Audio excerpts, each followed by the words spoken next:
You hear that? I think you do. It's the Call of the Wild 2021, and I'm here with the good doctor, Mr. Blake, recently retired, or dare I say, canceled. Um, PhD in interdisciplinary studies, American Lit / history. Am I right? That's right. Doctor, how's this canceled life treating you? It's been kind of a call of the wild. I guess I answered it because Hmm. being a professor is all I've known for 30 years. So it's pretty invigorating to just, turn away from it. And it does kind of feel like I've been canceled a little bit. It kind of feels like literature is being canceled. I mean, it just felt like the time, when I would meet with colleagues from education, they would say, "Can you do some digital humanities?" And I said, "What do you mean digital? Like put some stuff on the screen?" I mean, I do that anyway. And, like read some books digitally. And it's like, how is that better than reading books, uh, printed? I don't know. It was weird to me. I'm getting too old for it, I guess. But it's across the country. Literature majors, are in decline, as all the humanities seems to be fading away. History and art, and being replaced with technology and STEM and things that yield immediate monetary rewards for Hmm. parents and students alike. That was a lot of And word soup right there. I think I'm going to catch that on the all replay. Uh, right. Let me ask you this. In your travels, we all know that it's easy to point fingers. Have you had much success separating the artist or the writer from the quote unquote machine that essentially will be canceled? How's that been for you? Yeah, you try to, but it has become increasingly more difficult when you see, I used to teach, say, William Faulkner, who was an alcoholic, and Ernest Hemingway, who had definitely some anti-Semitic tendencies, and also an alcoholic. And, I would just say it's not so much about the writer, it's about the work. But then Mm. you see these movie stars being canceled, like Dustin Hoffman, uh, Kevin Spacey, and some of my favorite actors. And you think, well, I guess the work doesn't matter anymore. It's the person who matters. Well, that is the question, I think. I know when we were talking Twain recently, and we'll get there. We'll do some house cleaning in a second, dear friends. But people said that Twain was an insider. They got in the comments, and so I'm like, okay, well, I guess let's cancel every bit of wisdom he ever said. So I do, obviously I'm joking around. I do find it interesting because I've noticed that in our culture that if you start pointing fingers, then you've already started having their conversation, and whoever they are, but they're not really including you in that narrative. So if you start enjoying that canceling people, well, I suppose your grandkids will probably be shaking their heads like we are now. So enough of that nonsense. Canceled, retired. How has retirement been treating you since the last time we spoke? It's uh, it's all right. I've been dabbling in real estate, which I'd done for a while. So I'm working on these houses. So it's physical at this point, which I kind of enjoy, Hmm. but it can be overwhelming at times. Well, that doesn't sound too wild, but we will heed the call. Just a little bit of house cleaning before we hit the frontier. I do recall you do recall that we spoke about Mark Twain, and of course I did tag him in the tweets. But surprisingly, no love, no stars, no retweets. I guess unfortunately you hate to hear it, but that means that Mark Twain was essentially a selfish lover. It is what it is. Um, but moving right along, let's talk. I suppose the Wild, Jack London, the Gold Rush. I suppose as a writer, who is Jack London to you, Doc? Well, he's a guy who came from a troubled past, from poverty. His mom was a strange person, from what I've read. She was deep into the occult. She thought her body was inhabited by an Indian chief, Hmm. and she tried to kill herself. Apparently, she took poison and shot herself in the head just to make sure, and somehow she survived and gave birth to this child, Jack, and she gave him to a African American wet nurse who he was close to all his life to raise, and then she got better, took him back, remarried a different guy, um, and when he was about 20 years old, he read in the newspaper what about his mom's attempted suicide, and she never told him about it. And he thought his stepdad was his real dad, so he wrote a letter to his real dad, who is an astrologist, who's also into the occult, and said, "I think I'm your son. You're my father." And this guy said, "I'm not your father. Your mom slept with all kinds of people back then. Leave me alone," basically. And so he's really disillusioned by all that, and that's part of the reason he went to the Yukon, was to get a fresh start and just escape life, I think. Besides the hope of finding gold. Well, it kind of makes sense to have somebody that would be so free. They would have to feel kind of like untethered a little bit. So I suppose the betrayal makes sense. Your thoughts about that journey, and essentially, does it make sense why he would connect with, I suppose, man's best friend, a canine, or he would write about that? Your thoughts on Call of the Wild? Yeah. Just to add to the previous question, he was a tough guy too. He was very handsome and strong, strapping young man. He dove for oysters, with these crews and pirated oysters. Um, a guy who got out there and lived life, and then I guess he had an affinity for animals. I've read where people said that he just seemed to get along with the dogs and identify with them, and maybe that was the reading he had done, in scientific naturalism, contributed to that, because he saw people as not that much different from dogs. Those naturalists saw people as basically an animal, a breed of animal who were controlled by their Mhm. heredity and their environment, just like a dog. You know what? It feels too cynical to me. Um,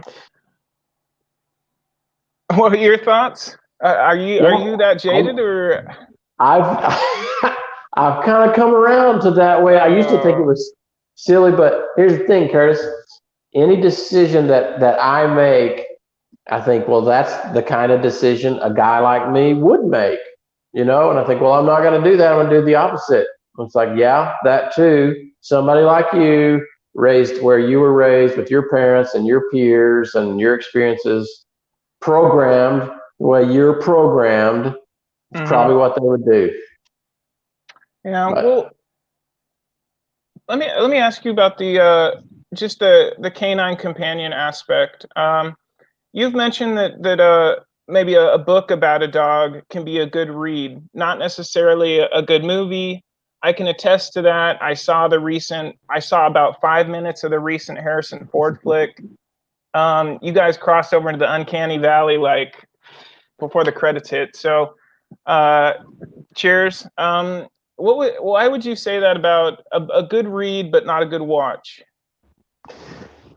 yeah, that's a good question. I think it's probably because the same reason why a good book or a great book doesn't often translate well onto the screen. There still hasn't been a decent movie made about The Sound of the Fury, which I think is the greatest novel ever written, because it Whoa. just doesn't translate. You need that internal monologue the whole time, and that's what he did. With his books, he would say what the dog was thinking all the time. Hmm. and you can't really do that in a film. Oh, don't challenge him. Don't do that. I think Clifford comes out later this month or something. Um, we did feast our eyes on a Smithsonian article. Cheers, guys. And they did mention that the population up in the Yukon at that time was 33,000. Um, but notwithstanding, does it feel like the gold rush was just the West canceling the East? Everybody that came west wanted something different. Now, how they arrived there and how much humanity, that's the stuff of legend. And I think that we're just now in the age of information, putting that story together, truthfully. But what's ultimately your thoughts? Because they could wave around a vial of gold on a crowded street and say, you can find this out west, and people would just get up and go.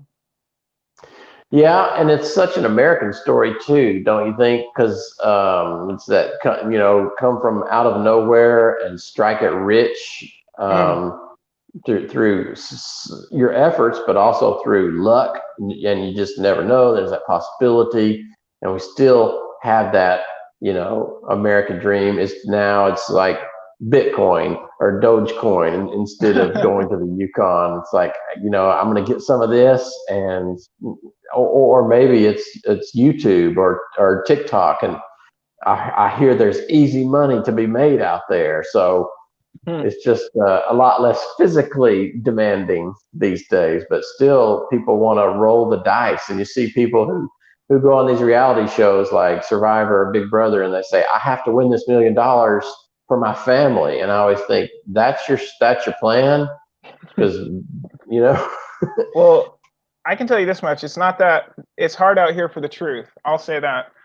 Um, let's go down just to kind of fill out the resume. You're heeding the call of the wild. I think I've lived it. Well, give me a couple places in the wild that you've enjoyed along the way. Your favorite hike. Hmm. Yeah, you are kind of a Jack London figure. You out there in California, coming from Kansas. True. Yeah, trying to exercise your creativity, a Mm. strapping young lad.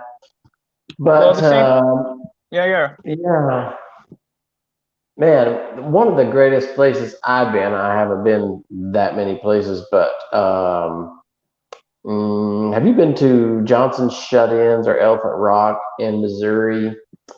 It's pretty great. It's a river that flows down through rock, and it's carved out, almost like little hot tubs, and Mm. waterfalls everywhere. And Ooh, uh, anyway, you that's are one of my speaking my favorite things. language. Yeah.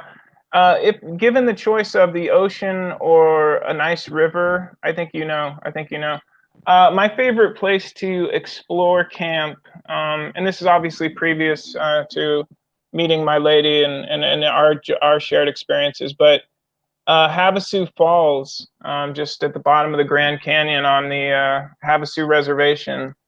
Ooh, I could have lived there, my man. I could have lived there. Same Well, thing as you, water that cuts through limestone. It leaves it like a fluorescent blue, much like our nice uh, graphic here. Um, nice. favorite mountain you ever looked at or climbed? I did some. I mean, I've skied quite a bit, and I've seen Alaska. I've seen Hmm. what's the big mountain up there? It used to be called one thing, and they changed it to something more politically correct. Hmm. They Mount canceled it. McKibben. I think it was McKibben, and then they changed it to an Alaskan name. But yeah, I mean, Colorado, Alaska. We Well, went four-wheeling one time up in the mountains of Colorado. That was pretty much the greatest thing I've ever done, adventure-wise. that's Because solid enough. I did give you the format. You're reaching.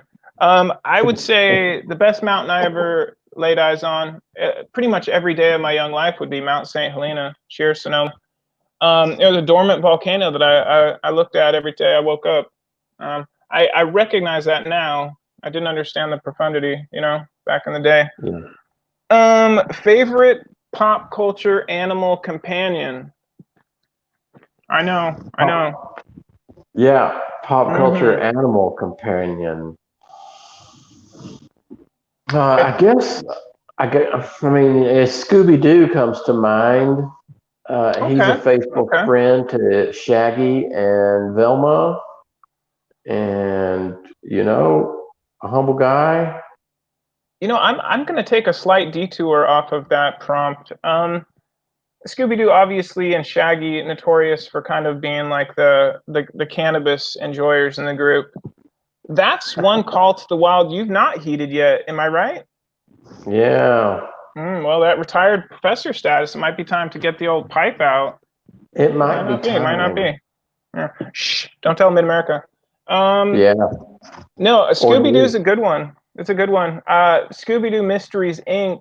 was a take on that story later, and they really did some deep cuts. They got into people's pasts. Really appreciated that. Of course, my favorite animal companion. They are many. Like Jack London, I'd probably rather hang out with animals. No offense, except you, Doc. But no, I think Snake Eyes. You might remember him as a GI Joe Commando, and his second iteration, he had a pet wolf, Timber. Just happens to be our thumbnail, so enjoy that. But he was a ninja who didn't talk, and his dog was kind of his avatar for expression. I think I brought some humanity to the figure, So I'm gonna tip my cap to Snake Eyes and Timber on this one.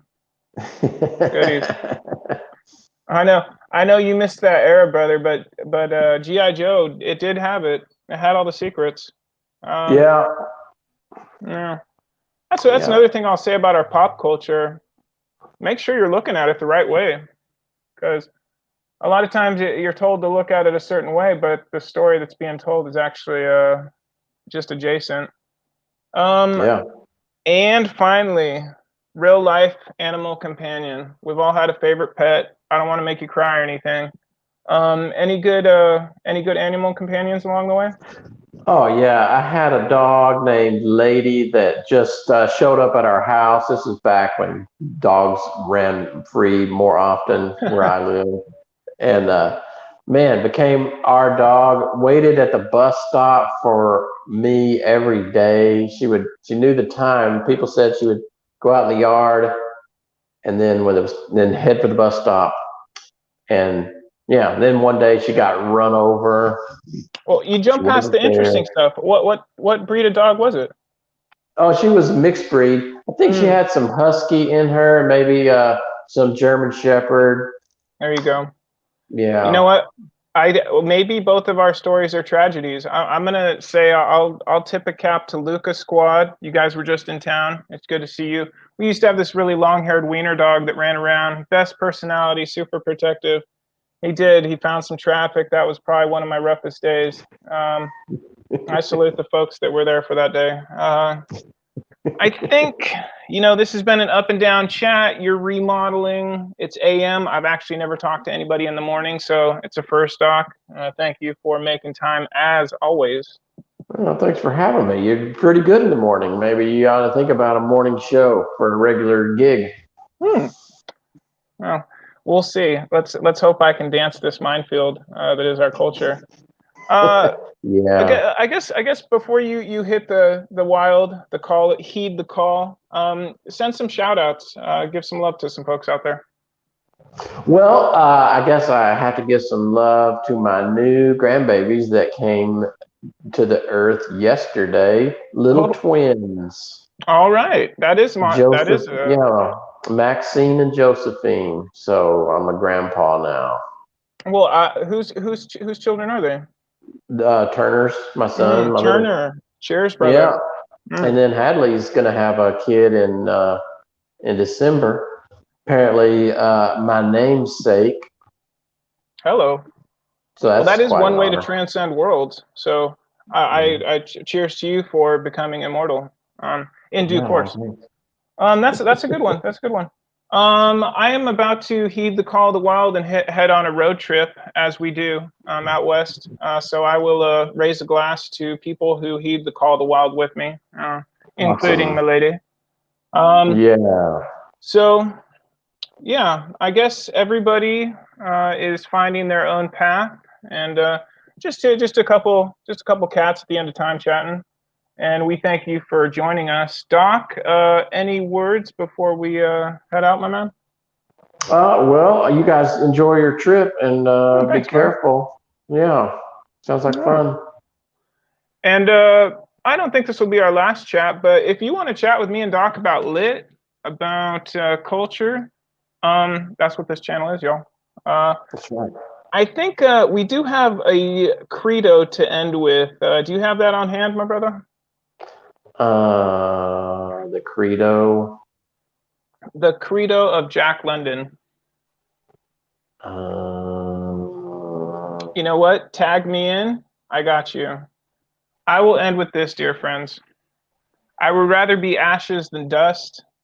I would rather that my spark should burn out in a brilliant blaze than it should be stifled by dry rot. I would rather be a superb meteor, every atom of me in magnificent glow, than a sleepy and permanent planet. The function of man is to live, not to exist. I shall not waste my days trying to prolong them. I shall use my time. Good stuff. Sounds like a plan, don't it? Yeah. All right. Cheers, doctor. Cheers to you. Take care.